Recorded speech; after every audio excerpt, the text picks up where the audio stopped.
इतिहास जगत में आपका अभिनंदन। इतिहास पाठ में आज हम पढ़ेंगे इतिहास क्या है। मेरे हाथ में जो किताब है उसका नाम है इतिहास दर्शन और जिसे लिखा है प्रोफेसर झारखंडे चौबे साहब ने। इतिहास क्या है, इस सिलसिले में अब तक हम 3 बार मिल चुके हैं और आज चौथी बार मिल रहे हैं।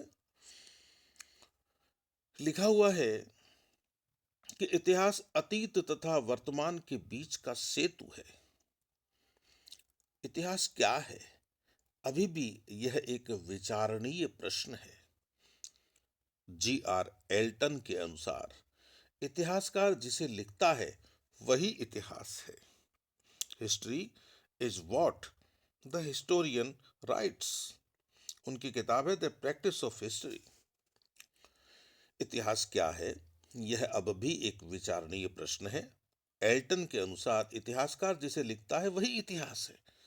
इतिहासकार के इतिहास लेखन की सामग्री अतीतकालिक ऐतिहासिक तथ्य होते हैं तथा इतिहासकार वर्तमान का प्रतिनिधित्व करता है। सभी ऐतिहासिक तथ्य अपने युग के प्रतिमानों द्वारा प्रभावित इतिहासकार का व्याख्यात्मक विवरण होते हैं। सभी ऐतिहासिक तथ्य अपने युग के प्रतिमानों द्वारा प्रभावित इतिहासकार का व्याख्यात्मक विवरण होते हैं। चयन तथा व्याख्या की अंतर प्रक्रिया का स्वरूप अतीत तथा वर्तमान है। यदि तथ्य अतीत का प्रतिनिधित्व करता है तो इतिहासकार वर्तमान का। आसान है इस बात को समझना मित्रों कि हमारे सामने यदि कोई तथ्य है, यदि कोई प्रमाण है, यदि कोई साक्ष्य है, यदि कोई स्रोत है, तो निश्चित रूप से वह वर्तमान का तो नहीं होगा। वह वह हमें पीछे की कोई बात बताता होगा, पीछे के किसी रहस्य का उद्घाटन करता हुआ होगा हमारा तथ्य, और हम उसकी व्याख्या कर रहे हैं आज की तिथि में, आज के समय में, आज के क्षण में। तो निश्चित रूप से यह बात सही है कि हम वर्तमान में अतीत का अध्ययन करते हैं। E.H. कार ने कहा है कि वस्तुतः इतिहास इतिहासकार तथा तथ्यों के बीच अंतर क्रिया की अविच्छिन्न प्रक्रिया है तथा वर्तमान और अतीत के बीच का अनवरत परिसंवाद है। यानी यह तो बात है बीते हुए कल की और आज की। इस प्रकार इतिहास को अतीत तथा वर्तमान के बीच का परिसंवाद माना गया है। यह एकाकी व्यक्तियों के बीच संवाद नहीं, अपितु अतीतकालिक तथा वर्तमानकालिक समाज के बीच का संवाद है। इस प्रकार अतीत तथा वर्तमान एक दूसरे से संपृक्त हैं। मित्रों, इसे यूं समझ सकते हैं कि हमारे सामने अतीत का कोई तथ्य है, कोई साक्ष्य है, कोई प्रमाण है। मान लीजिए कि हमें उत्खनन में कहीं कोई मूर्ति प्राप्त हुई है और हम उस मूर्ति का अध्ययन, जो कि अतीत में बनी थी, क्योंकि वह तो हमें उत्खनन में मिली है, उसका अध्ययन हम आज कर रहे हैं। यानी कल की किसी वस्तु का हम आज अध्ययन कर रहे हैं। तो आज का प्रतिनिधित्व तो हम कर रहे हैं, लेकिन कल का प्रतिनिधित्व वह मूर्ति कर रही है, और वह मूर्ति जो प्रतिनिधित्व कर रही है, असल में वह अपने दौर के समाज का प्रतिनिधित्व कर रही है। तो अतीत के समाज का प्रतिनिधित्व करती हुई मूर्ति से आज के दौर का इतिहासकार संवाद करता है। वह उससे जानना चाहता है कि जिन लोगों ने तुम्हें बनाया वे लोग कैसे थे। आगे लिखा हुआ है, पाश्चात्य दार्शनिक हीगेल ने प्रशा के उत्थान में चरमोत्कर्ष के साथ इतिहास का अंत स्वीकार किया था। अजीब बात है, इतिहास के अंत का जो ढिंढोरा है वह हीगेल साहब ने पीट दिया कि प्रशा के उत्थान में चरमोत्कर्ष के साथ ही इतिहास का अंत हो गया। अभी कुछ वर्षों पहले तक भी इतिहास के अंत की बात होती थी, लेकिन अब होनी बंद हो गई है। अमेरिका वाले ये कहते हैं कि साहब, अमेरिका में जो लोकतंत्र आया है उसके बाद में उससे परिशुद्ध कोई लोकतंत्र नहीं हो सकता, इसलिए इतिहास का अंत हो गया। यानी आप केवल राजनीतिक चश्मे से ही इतिहास को देखेंगे क्या? और यदि इतिहास का अंत हो गया अमेरिका की लोकतांत्रिक व्यवस्था से, तो पिछले दिनों जो ट्रंप महोदय की विदाई हुई थी, उस समय अमेरिका में क्या हुआ था, यह आपसे छिपा हुआ नहीं है। खैर, मैं आगे पढ़ रहा हूँ। 20वीं सदी के प्रख्यात इतिहासकार E.H. कार ने कैसे इतिहास को अतीत एवं वर्तमान के बीच का संवाद कहकर इतिहास का अवसान कर दिया, यह आश्चर्यजनक प्रतीत होता है। बात यह है नहीं। खैर, वास्तविकता यह है कि इतिहास में अतीत, वर्तमान तथा भविष्य का समान रूपेण महत्व होता है। भारतीय चिंतन तो कहता ही है ना कि हम इतिहास को भविष्य को संवारने के लिए पढ़ते हैं। वास्तविकता यह है कि इतिहास में अतीत, वर्तमान तथा भविष्य का समान रूपेण महत्व होता है। वर्तमान में इतिहासकार समसामयिक समाज को अतीत की गवेषणा, अपने पूर्वजों की उपलब्धियों का ज्ञान प्राप्त करने के लिए प्रेरित तथा प्रोत्साहित करता है कि उसमें समसामयिक के हित में कुछ वृद्धि कर सके। वह यहीं पर गौरवपूर्ण अतीत का अंत न करके भावी पीढ़ी के सुखद तथा सुसंपन्न भविष्य की कल्पना करके अतीत की परंपराओं को भविष्य की गोद में प्रक्षेपित करता है। अतीत की परंपराओं को भविष्य की गोद में डालता तो है, लेकिन वह यदि आवश्यकता होती है तो उसमें सुधार भी करता है, सुधार की बात भी कहता है। यही वजह है कि अतीत और वर्तमान असंपृक्त हो जाते हैं एक इतिहासकार की दृष्टि में। एल्टन महोदय तथा रांके महोदय ने इतिहास में भविष्य को सर्वाधिक महत्व दिया है। ऑक्सफोर्ड ने तो स्पष्ट कहा है कि अतीत की आधारशिला पर वर्तमान का आविर्भाव हुआ है, जो मनुष्य के भविष्य का निर्णायक होगा। ऑक्सफोर्ड की किताब है एक्सपीरियंस एंड इट्स मोड। तो सही बात है, भारतीय दर्शन भी यही कहता है। डेवी के अनुसार अतीत में रुचि वर्तमान की सुरक्षा तथा सुखद भविष्य के निर्माण के लिए इतिहास का अध्ययन किया जाता है, उसकी रचना की जाती है। मनुष्य चिंतनशील प्राणी मनुष्य चिंतनशील प्राणी है। पशु पक्षी को भविष्य की चिंता नहीं होती है, परंतु मनुष्य जो कुछ सोचता है या करता है, उसके पीछे भावी पीढ़ी की सुखद भविष्य की कल्पना सन्निहित रहती है।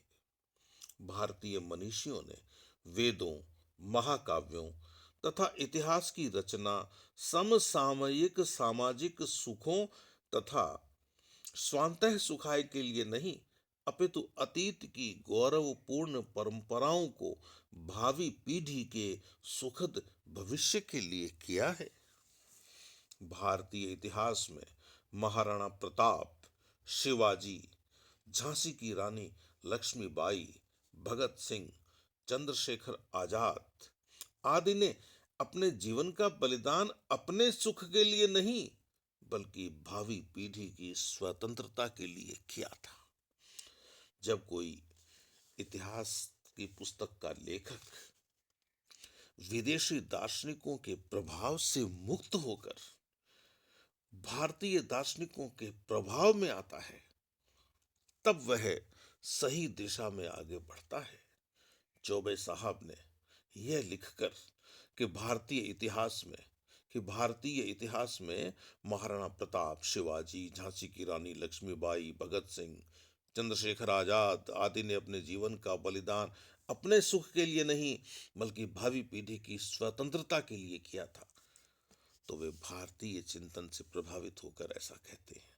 महात्मा गांधी, लाला लाजपत राय, गोपाल कृष्ण गोखले, सरदार वल्लभ भाई पटेल तथा जवाहरलाल नेहरू ने स्वतंत्रता संग्राम के समय जेल की यातनाओं को भावी पीढ़ी के सुखद भविष्य तथा भारत की स्वतंत्रता के लिए सहन किया था।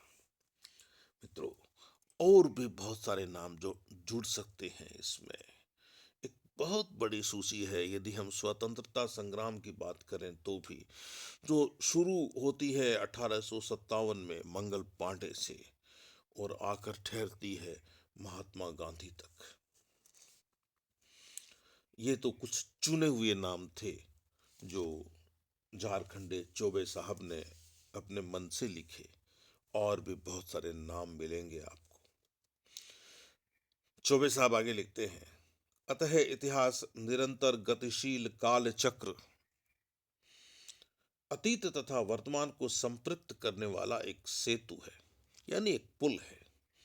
इतिहासकार इस सेतु पर आसीन होकर समसामयिक समाज को अतीत का अवलोकन कराता है, जो वर्तमान के लिए रुचिकर तथा उपयोगी हो। इतिहासकार इस सेतु पर निरंतर चक्रीय प्रकाश स्तंभ होता है। उसका पुनीत कर्तव्य अतीत के उद्धरणों द्वारा वर्तमान को प्रशिक्षित करना एवं सुखद भविष्य का मार्गदर्शन करना होता है।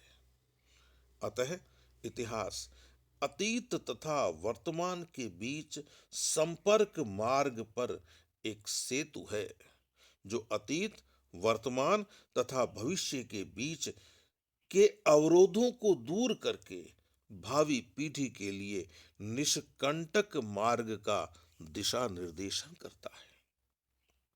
मित्रों, यह है इतिहास की भारतीय अवधारणा। भारत में, अपने भारत में तो यह संस्कार ही है कि हम यदि अतीत का अध्ययन करें तो उस अतीत से ऐसी बातें निकाल कर लाएं जो आने वाली पीढ़ी को प्रेरणा दे सके, आने वाली पीढ़ी का जीवन सुंदर हो, उसका, उस पीढ़ी का भविष्य, उस पीढ़ी के बाद आने वाली पीढ़ी का भविष्य भी सुंदर हो। इतिहास वास्तव में सत्यम शिवम सुंदरम का एक सुंदर समन्वय है। इतिहास वास्तव में सत्यम शिवम सुंदरम का एक सुंदर समन्वय है। यहाँ पर सत्यम का अभिप्राय अतीत के यथार्थ तथ्यों का संकलन है। जिस रूप में हम अतीत को देख सकें, अतीत के सत्य को जान सकें, उसे उसी रूप में प्रकट कर दें तो वह सुंदरम हो जाएगा।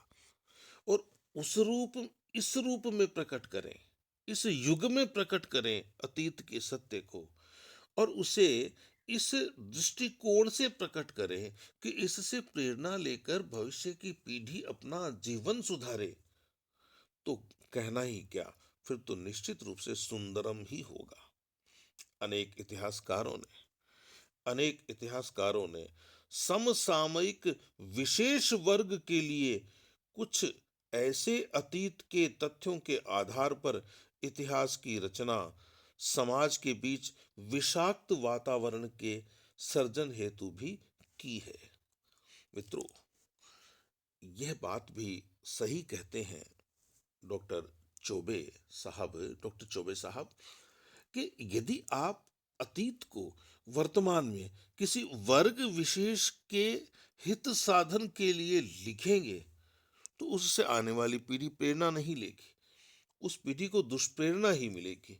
इसलिए अपने स्वार्थों को सिद्ध करने के लिए अतीत को इस रूप में प्रस्तुत नहीं किया जाना चाहिए कि उससे किसी वर्ग विशेष का हित ही पूरा हो। यथार्थ तथ्यों के आधार पर प्रस्तुत इतिहास समाज के लिए कल्याणकारी हो, और जो समाज के लिए कल्याणकारी होगा उस इतिहास का स्वरूप निश्चित ही सुंदर होगा। अतः इतिहास को सत्यम शिवम सुंदरम का समन्वय कहना यथोचित प्रतीत होता है। तो मित्रों, यह था आज का इतिहास पाठ। इतिहास पाठ के लिए हम दोबारा मिलें, हमारी फिर से मुलाकात हो। तब तक के लिए अपने इस मित्र को आप अनुमति दीजिए। नमस्ते।